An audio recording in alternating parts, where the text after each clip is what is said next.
ഇയൊക്കെ എന്തിനാടാ ജിമ്മിൽ പോണേ? തടിച്ചവരും മെലിഞ്ഞവരും പുതിയതായിട്ട് ജിമ്മിൽ ജോയിൻ ചെയ്ത എല്ലാവരും ലൈഫിൽ ഒരു വട്ടയിലും കേട്ടിട്ടുള്ള ഒരു ചോദ്യമാവത്. അങ്ങനെയുള്ള ആളാണെങ്കിൽ ഈ വീഡിയോ ഒന്ന് കണ്ടോക്ക്. Yes, welcome back. അപ്പൊ ഇന്ന് day 7 of road to natural Mister India. അതെ, എനിക്കും ഉണ്ടായിട്ടുണ്ട് ഇതുപോലെ കുറെ അനുഭവങ്ങൾ. ഇതിന്റെ സ്റ്റാർട്ടിംഗ് ടൈമില് ഈയൊക്കെ ഒരു മാസം തേച്ച് പോവോ, അങ്ങനെയാണെങ്കിൽ എന്റെ അടുത്ത മാസത്തെ ഫീസ് ഞാൻ കൊടുത്തോളാന്ന് പറഞ്ഞൊരു ചങ്ങനെയാ ഞാൻ ആലോചിച്ച് പോവാണ്. പോനത് മറന്നിട്ടുണ്ടായാലും എന്നെ കളിയാക്കിയവരൊക്കെ എനിക്ക് ഇപ്പോഴും നല്ല ഓർമ്മ ഉണ്ടേ.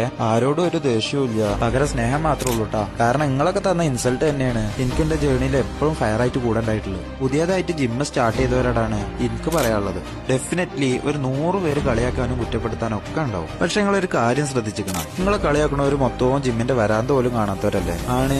കാരണം ജിമ്മിൽ പോണ ഒരാളും നിങ്ങളെ കളിയാക്കൂല. കാരണം എന്താ അറിയോ, ഇത് നല്ല ഗഡ്സ് വേണ്ട പരിപാടിയാണ്. അതില്ലാത്തവരാണ് ഈ കളിയാക്കാൻ വരുന്നത്. ഇവരെ കൊണ്ട് ചെയ്യാൻ പറ്റാത്ത കാര്യങ്ങളാണ് നിങ്ങളിപ്പോ ചെയ്തുകൊണ്ടിരിക്കുന്നത്.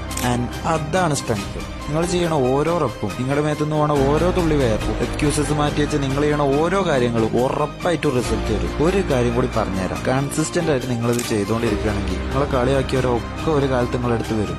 അനുഭവം കൊണ്ട് പറയാ മക്കളെ. അപ്പൊ ഇഷ്ടപ്പെട്ട നിങ്ങളെ ജിംബ്രോക്ക് ഷെയർ കൂടെ ചെയ്ത് കൊടുത്തോളാം. അപ്പൊ ഇന്നെത്രക്കുള്ളൂ. ആൾ കാണാം. ബൈ.